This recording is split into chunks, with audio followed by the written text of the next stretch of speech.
Владиката што гледаше ангел на свети пренос која го носел ѓаконот. Чита Александар Станојков. Си биле еден праведен владика и си имал ѓакон уште поправеден од него. Кога служел литургија владиката со ѓаконо, врвејќи ѓаконо со свети пренос низ црква, владиката гледал еден ангел на свети потир и се чудел. Треба да е многу праведен овој ѓакон, си велел сам со себе владиката, што му стои ангел Божи на свети потир. Од тој себеп многу благодарил владиката на ѓаконо и многу го честел. Со голема радост бил владиката кога служил литургија, чунки ќе видел ангел Божи. Пајајќи време што го гледал ангело на свети потир, и една света недела, гледајќи во ѓаконо, не го видел ангело. Брикиди, си рекол владиката, зошто да го нема ангело на свети потир?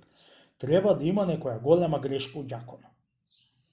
Откај што служеше литургијата со голема радост, беше се оскорбил едно чудо и откоја дослуга литургијата си отишол дома, го викнал при себе си ѓаконо и му рекол: Оче ѓаконе, ама толкова време кај си гледам на свети потир ангел Божи и многу сум се радувал, а пак денеска не видов ангел.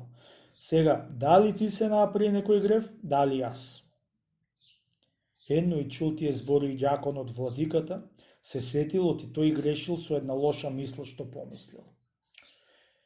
Јас сум грешен, свети владико, му рекол. Чунки излегувајќи од олтар, видов една убава невеста и грешив со мислата.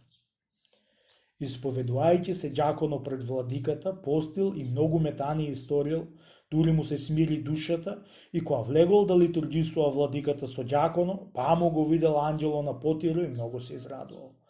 На тоа згора собрал старците и кандисал да ја преправат црквата за жените да битат горе и да имаат кавези, да не ги гледаат мажите. Ете од тој себе постанало да бидат жените заскриени пред кавези црква и ден денеска.